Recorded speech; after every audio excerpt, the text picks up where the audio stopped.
What's going on, Broncos country? Welcome on into the Broncos breakdown. Coming up on today's episode, I want to talk about two wide receivers that were loosely, I wouldn't even say connected to the team, but were brought up as a possible free agent target for the Broncos because Denver had some level of interest in maybe bringing in like a Cooper Kupp or maybe a Stephon Diggs. It's not exactly clear how high of interest they had, but neither one of those players came to the Broncos. And so with that, they might turn their attention to another free agent receiver. So Mike Kliss, who does a great job of covering the team for 9 News, he recently wrote this in an article. There are still 2 available receivers on the free agent market who could make sense for the Broncos. Keenan Allen and Elijah Moore. So I want to talk about these 2 receivers because as I mentioned, Denver, I wouldn't say struck out on Cooper Kupp or Stephon Diggs, but if they had interest in getting them, they were well north of any comfortable price range Denver was going to pay. Diggs making a little over $21 million a season for the next 3, Kupp making $15 million a season for the next 3. I said that Kupp was not going to come to the Broncos, and I predicted he would go to the Seahawks, and sure enough, that's exactly what happened. And now I'm going to stand here and predict Denver is not going to make a expensive wide receiver signing or acquisition. But if the price drops for someone, there may be a number where they are comfortable. And they didn't think that player would get down to that number. But now that they are there, okay, we have some interest. Because a month ago, we didn't really kick the tires because we just thought you'd cost $10+ million and we didn't want to spend that. But hey, since you might be a little bit cheaper, let's give it a go here. So I'm not expecting a big splashy receiver signing, but as free agency continues to, move away from its original starting date, prices for players inevitably go down as money starts to dry up elsewhere, and that could bring a team kind of out of the dark into the light to go out and sign that player. So before we do a deep dive on Allen and Moore, we are trying to get to 34,000 subscribers before the start of the NFL draft. We need 127 of you watching who are not subscribed to do me a big favor, please. Go ahead and click that button. It is completely free. Let's start with our old AFC West foe, Keenan Allen. Former 3rd-round pick by the Chargers back in 2013. By the way, quick Chargers fun fact. I didn't realize this. With Bosa leaving the Chargers to go to the Bills, there are no players in the Chargers roster now who played in San Diego. So, kind of a sad era for that. Anywho, last year, Allen played on the Bears. It was not a great season for Keenan. You can place some of that on the age factor, but he played very well the season prior to that. So, I'm not convinced that a few months in the offseason and his body really caught up to him.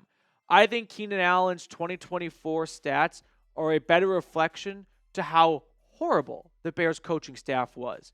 They went through multiple offensive play callers, and none of them seemed to have a great grasp on how to use Keenan Allen. Which, I get it. Allen's only been in the league for like 13 years. Don't you think you know what he's good at by now? But the Bears didn't. That's why they fired Shane Waldron, not even at the halfway mark of the season. But 2023, 100+ grabs, 1,200 yards, 7 touchdowns, and a 13-game sample size. You may not get 17 games from Allen anymore, given that the last 4 years he has not gotten to that number. But if you can get 13 games and get 1,200 yards for, I don't know, maybe like $10-ish million, I can get behind that signing at that point. I've been very consistent on this channel that I do not feel that Denver has to go out and sign a big-name receiver. I don't think they have to make it a priority early in the draft unless someone they love falls to them, best player available, yada, yada, yada. I am more confident in this receiver room than I think most of Broncos country is. But I can even go and say, oh, Allen for cheap and what he did just 2 years ago, that seems like a pretty good investment. Does it not? And I'll expand more on that thought in just a second. But first things first, I do have to give a big shout out to our friends over at PrizePicks. Baseball season is here, so if you want to have some extra interest while watching maybe a Rockies game, or with basketball season heating up, you can mix and match sports between baseball, hockey, and basketball. And all you've got to do with PrizePicks is select more or less on 2 to 6 player stat projections. It's that easy.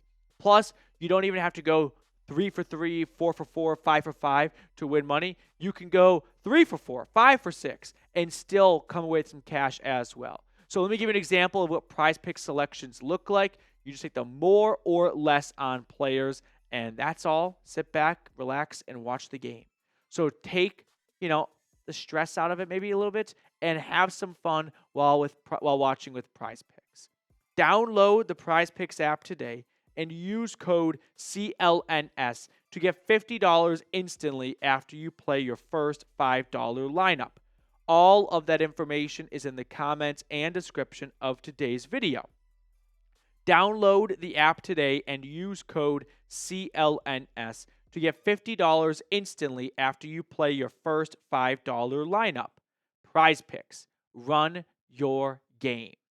So getting back to Keenan Allen and just the current state of Denver's receiver room, like I said, and put this on the record, am more comfortable with this receiver room than a lot of people are.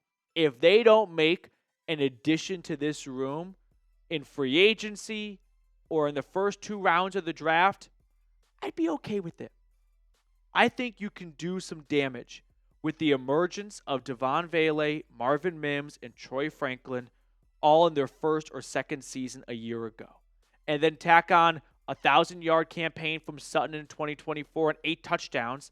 Yeah, I know this is not a room that's filled with fantasy football players from 3 years ago like Stephon Diggs or Cooper Kupp, but you know what? That's fine. I think this is an ascending group right here. And I don't know if I really want to take a 31-year-old off the street and take snaps away from a younger, thriving, growing player because Keenan Allen or Stephon Diggs or Cooper Kupp was good at one point. Like Allen I can get behind because I think he could actually fit a mold that is missing in this receiver room, which is, I wouldn't say a tight end because that's not Allen's position, but maybe adding an extra X receiver, right? Someone who can kind of play outside a little bit. And Allen is not someone who I expect to go on deep go routes. You got Marvin Mims and Troy Franklin for that. But why not someone who can complement a little bit, or not even just complement Courtland Sutton, but provide some depth in not quite an identical role, but that role that we saw Allen play for so many years in San Diego and then in LA. So I'd be on board, maybe like a 1-year, $10 million contract. Anything north of that, and no, even $10 million, I'm kind of like trying to convince myself to do it because I like the current receiver room. But at the end of the day, if I close my eyes and I see a notification from Adam Schefter that says the Broncos just signed Keenan Allen to a 1-year, $10 million contract, my reaction's not going to be, shit. It's going to be like, I like that. There we go. May not work out, but if it doesn't, Walton Penner Group's out $10 million. What do I care about their money? So do you feel like Denver needs to add another receiver? I could see them adding another receiver for like depth purposes, but not for large role purposes. Like somewhat similar to the Josh Reynolds signing of last year. So get in the comment section, give me a yes or give me a no if you feel like the Broncos need to add another receiver.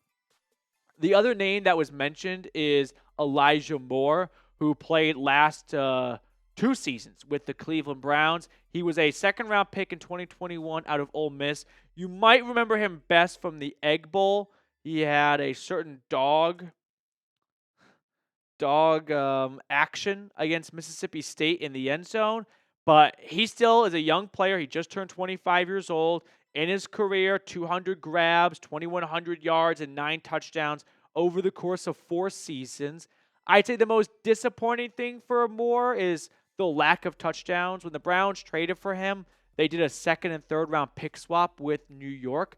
And they did get some good production out of Moore, but not maybe as much as you would have hoped for, given what you gave up in a trade to acquire him. I mean, look at Elijah Moore over the past 4 seasons, his entire NFL career. Last 2 years, 100 plus targets, so he's got the ability to get open and the ball to find his way.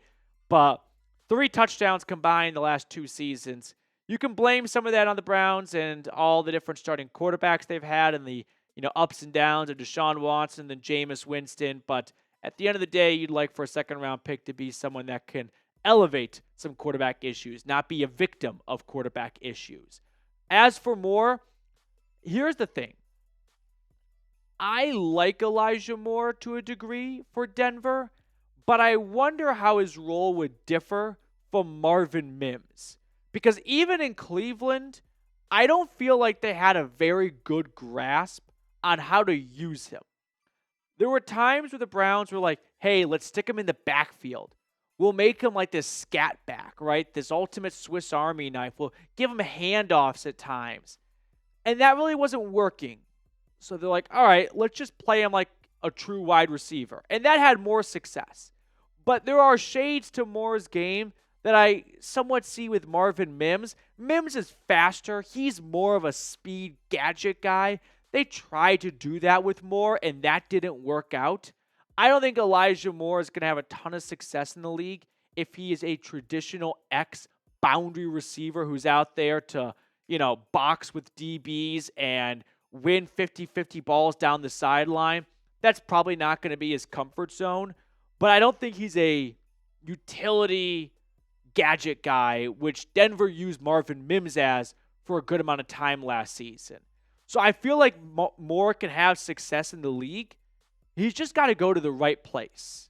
And Sean Payton is a very good coach who's had a lot of success with receivers who were not early draft picks or big splash signings in free agency. So I could see Elijah Moore being viewed as trash by some teams because he didn't work well as a gadget guy in Cleveland, but as a great receiver by Sean Payton because he looks at him through a whole different lens of, oh, you're not bad. You were just misused in Cleveland. I've got the right buttons to press here and the secret sauce to get that second-round talent out of you. So how about a 1-year, $6 million contract? I think he's going to get around this. I doubt at this stage of the offseason he's going to find a 2 or 3 year contract. 1 year, $6 million. I'd be open to rolling the dice on him. He brings speed, and teams love speed, and they could use some more speed in that receiver room. Devon Vele and Courtland Sutton are not track stars. Mims and Troy Franklin have some good wheels on them. I'd be on board with finding a spot for Moore on this offense. I'd have faith in Sean Payton finding a spot for Elijah Moore in this offense. So to wrap up today's episode, let's name a random SEC school. With Elijah Moore playing at Ole Miss, let's do a random SEC school. Okay, I've got mine. 3, 2, 1, Oklahoma. If you thought, oh, he's going to avoid Texas and Oklahoma, you're an idiot. I got you. That's going to do it for us on today's episode. Thank you all so much for tuning in. Appreciate all of your loyalty and your viewership. Hit that thumbs up button on your way out, and I'll see everyone later.